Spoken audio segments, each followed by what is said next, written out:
Hello students, welcome to winning class online classes. आज हम लोग करेंगे मैक्रो इकोनॉमिक चैप्टर 5। चैप्टर का नाम है मनी।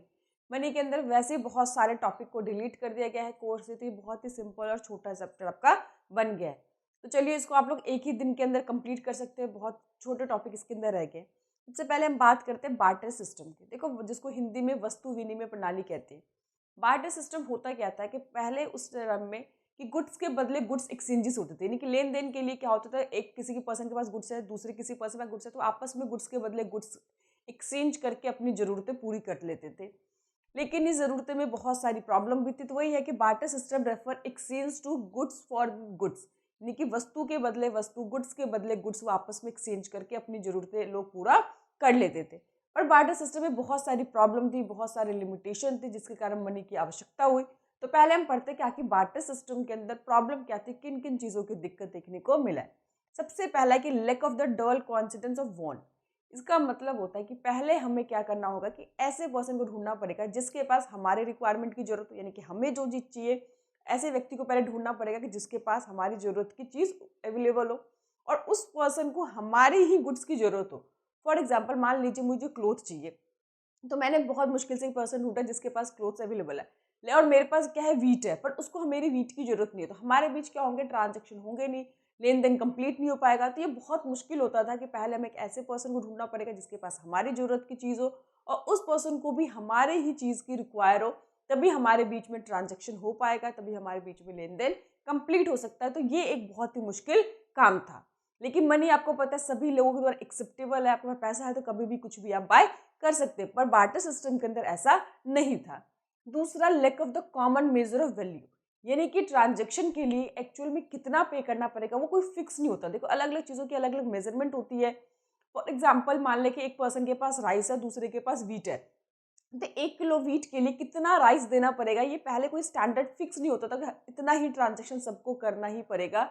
रैंडमली कभी भी कुछ भी मतलब ट्रांजेक्शन हो जाता था। तो कॉमन एक मेजरमेंट नहीं था, जिसके कारण कई बार एक पार्टी को नुकसान हो जाता था, दूसरे को फायदा हो जाता था।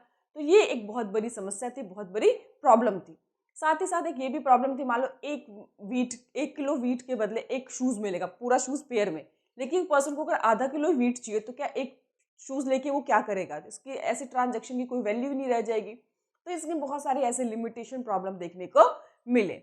नेक्स्ट है lack of standard deferred payment. देखिए, यहाँ पे क्या होता था कि आज मनी इन्वेंट होने के बाद हम आज के ट्रांजैक्शन को फ्यूचर के लिए टाल सकते हैं। आज हम चीज़ें खरीद ले, भविष्य में उसको हम पे कर सकते हैं, बट बार्टर सिस्टम में ऐसा नहीं था। यानी कि आज जो भी आपने सामान लिया है तो उसके बदले आपको आज ही अपने सामान देने पड़ेंगे, तो ही ट्रांजैक्शन कंप्लीट होगा। फ्यूचर नाम की कोई चीज़ वहाँ पे नहीं होती थी। इसके पीछे ये भी रीज़न था कि मान लो हमने जैसी वस्तु ली है, सेम क्वालिटी मेंटेन करना और देते समय सेम एग्जैक्ट वही क्वालिटी किसी को लौटाना ही बहुत मुश्किल होता था। इसीलिए transaction on the spot he complete मान जाते थे, भविष्य के लिए कुछ भी ट्रांजैक्शन को हम टाल नहीं सकते थे। नेक्स्ट और लास्ट है lack of store of value. देखो, कोई भी गुड्स कितनी ही ज़्यादा ड्यूरेबल क्यों ना हो, लेकिन उसकी अपनी एक लाइफ होती है और हर एक चीज़ की बाय द टाइम उसकी वैल्यू में क्या होती है, कमी आ जाती है, गिरावट आ जाती है।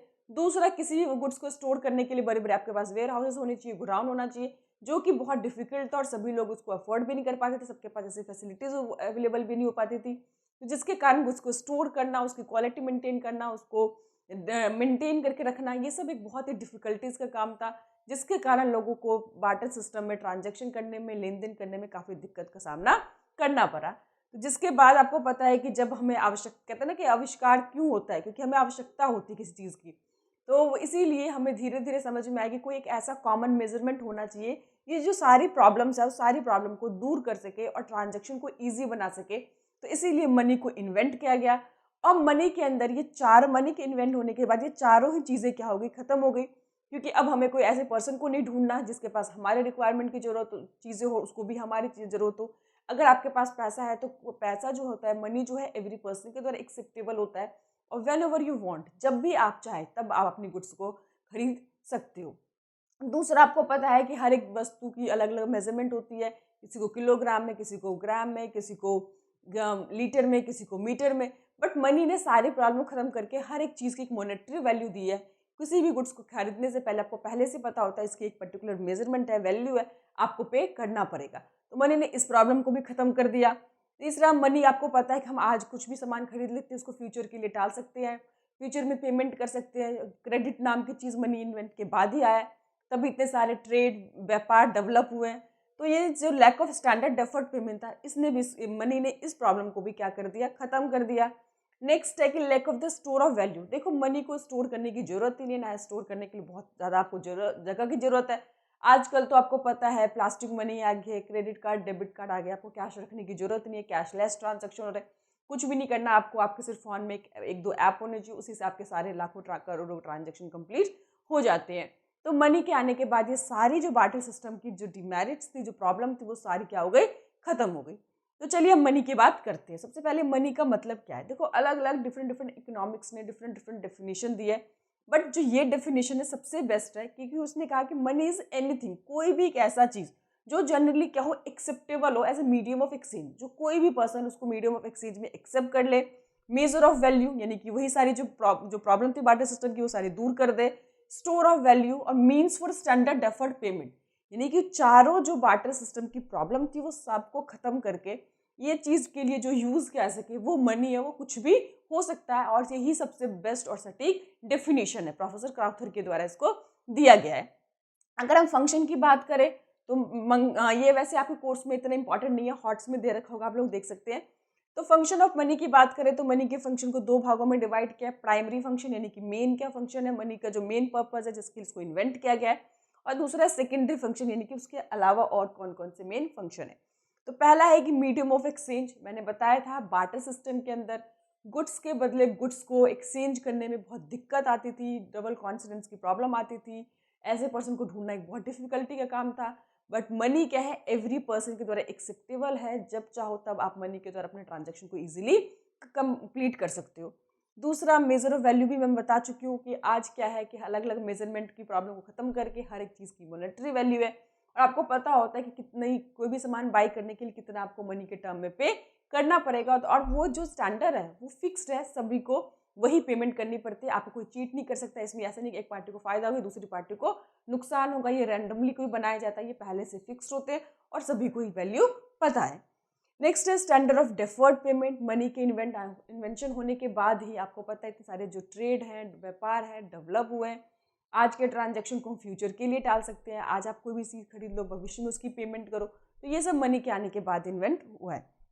स्टोर ऑफ वैल्यू, मैंने बताया मनी को इजीली आप स्टोर कर सकते हो, उसको रखने के लिए ना तो आपको कोई ज़्यादा जगह की जरूरत है, ना ही उसकी जो वैल्यू में कमी आती है। अगर आप मनी को आप स्टोर करते हो उसकी वैल्यू क्या रहती है, सेम रहती है। तो ये सारे फंक्शन हम मनी कह सकते हैं, ये अभी इतने इंपॉर्टेंट नहीं रहे क्योंकि चैप्टर में से बहुत कुछ डिलीट कर दिया गया, बट एक बार आप उसको रीड कर लेना। नेक्स्ट हम बात करते हैं money supply. Is very important, जो नया टॉपिक के अंदर जो मनी सप्लाई है बहुत ज़्यादा इंपॉर्टेंट हो गया। तो मनी सप्लाई का मतलब क्या होता है कि total volume of money, total जितना भी मनी हमारे पास अवेलेबल है held by the public at a particular point of time, total public के पास at a particular point of time. ये चीज़ ध्यान रखना है कि जब हमने फर्स्ट चैप्टर किया था उसमें क्या होता है, particular point of time, particular period of time. कि जब भी बोले पर्टिकुलर पॉइंट ऑफ टाइम तो इसका मतलब है ये स्टॉक कंसेप्ट है, यानी कि इसमें टाइम डायमेंशन नहीं है, ये स्टैटिक रहेगा, कांस्टेंट रहेगा। तो कह रहा है कि it include money held by the public only, कि पब्लिक के द्वारा जो भी चीज़ें होती है इसमें कोई भी इंडिविजुअल हो सकते हैं, फर्म हो सकते हैं, बट जो मनी क्रिएटिंग इंस्टीट्यूशंस होंगे, सरकार होंगे, वो इसके अंदर नहीं आएंगे। It is a stock concept, क्योंकि आपको बताया कि पर्टिकुलर पॉइंट ऑफ टाइम की जब बात करते हैं तो वो स्टॉक कंसेप्ट होता है, उसमें टाइम डायमेंशन नहीं होता है।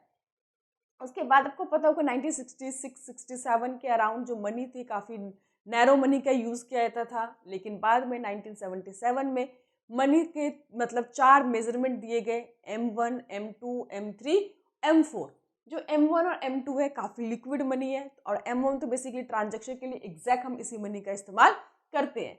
M3, M4 जो है वो ब्रॉड मनी है और इसमें लिक्विडिटी कम होती है, बट प्रॉफिटेबिलिटी के पॉइंट से यही ज़्यादा मतलब इंपॉर्टेंट है, क्योंकि इसमें टाइम पीरियड होता है और इसमें जब हम इन्वेस्ट करते हैं मनी को तो उसमें हमें अच्छा खासा रिटर्न मिलता है। तो चलिए हम समझते हैं कि आखिर M1, M2, M3, M4 क्या है और क्या क्या इसके अंदर आते हैं। ये क्वेश्चन एग्जाम में भी आते हैं, कई बार फिल इन द ब्लैंक्स के फॉर्म में, कभी आपके 1 मार्क्स में, तो इसको आपको अच्छे से समझना है। तो चलिए सबसे पहले M1 के अंदर क्या आता है, कह रहे currency and coins with public, यानी कि जितने भी करेंसी एंड कॉइन्स है, आपको पता है जो भी 1 रुपए के नोट हो गए, 10 रुपए के, 20 रुपए के, जितने भी आपके पास करेंसी या कॉइन है, टोटल जितना पैसा है वो। उसके बाद डीडी ऑफ कमर्शियल बैंक, यानी कि demand deposit of commercial bank. आप सबको पता है जब हम लोग बैंक में अकाउंट खुलवाते हैं, सेविंग अकाउंट, तो बैंक आपको एक चेक देता है और वो चेक के द्वारा कभी भी आप पैसा बैंक से विड्रॉ कर सकते हैं। डिमांड डिपॉजिट, जब ने आपने डिमांड की वो आपका इजीली विड्रॉ हो सकता है, तो ये भी मनी के, कैश के इक्विवेलेंट होता है। नेक्स्ट है अदर डिपॉजिट विद आरबीआई। देखो आरबीआई के पास बहुत तरह के डिपॉजिट्स होते हैं। एक आपको पता होगा जितने भी कमर्शियल बैंक होते हैं, सभी कमर्शियल बैंक का आरबीआई के पास अकाउंट होता है। गवर्नमेंट भी अपना पैसा आरबीआई में रखती है, तो इसके अंदर गवर्नमेंट का पैसा और आरबीआई जो कमर्शियल बैंक है उनके डिपॉजिट को कंसीडर यहाँ पे नहीं करना है, क्योंकि अदर डिपॉजिट लिखा हुआ है, जिसमें क्या इंक्लूड है कि आरबीआई के पास जो फॉरेन बैंक के बिहाफ में जो डिपॉजिट्स होंगे, ठीक है, गवर्नमेंट के बिहाफ में डिपॉजिट होंगे, financial institution, world bank, IMF, इन सब के जो डिपॉजिट्स होंगे इसके अंदर इंक्लूड किया जाता है। जितने भी कमर्शियल बैंक हैं उनके डिपॉजिट या गवर्नमेंट का डिपॉजिट जो होता है वो इसके अंदर इंक्लूड नहीं किया जाता। यहाँ रखना other deposit with RBI. Second हम बात करें M2 के अंदर, तो M1 का जो पूरा है वो इसके अंदर आएगा। और saving deposit with post office saving bank, हम सबको पता है कि बहुत सारे लोग पोस्ट ऑफिस में भी पैसा जमा कराते हैं, तो पोस्ट ऑफिस में जो भी आपकी सेविंग डिपॉजिट, टोटल डिपॉजिट नहीं लेना यहाँ पे। M1 के सारे कंपोनेंट्स, यानी कि currency coin with public, demand deposit with RBI, sorry demand deposit of commercial bank और अदर डिपॉजिट विद आरबीआई, पूरा M1 का जो कंपोनेंट्स है वो पूरा आएगा।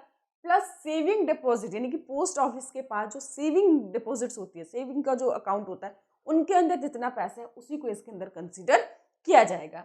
नेक्स्ट है M3, पूरा M1 का वही concept, net time deposit with bank. हमें पता है कि नेट टाइम का मतलब क्या होता है कि बहुत सारे लोग अपने पैसों को सेविंग अकाउंट के साथ साथ एफडी कराते हैं पर्टिकुलर फिक्स टाइम के लिए, वो 1 साल के लिए, 2 साल के लिए, 5 साल के लिए, 10 साल के लिए, वो जितने भी साल के लिए जो फिक्स डिपॉजिट कराते हैं उसके अंदर फिक्स डिपॉजिट बेसिकली आते हैं, पूरा M1। और उसके अलावा जितने भी बैंक के पास एफडी है, ठीक है, जो नेट टाइम डिपॉजिट हमसे कहते हैं।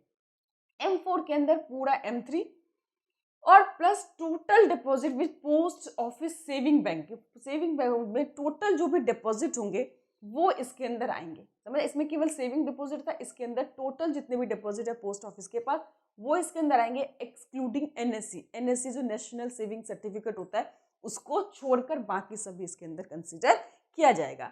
तो आपका जो मनी टॉपिक है बहुत छोटा है, बहुत ही मतलब अगर आप लोग 1 घंटा में बैठ के पढ़ लेंगे तो मनी आपका पूरा कंप्लीट हो जाएगा।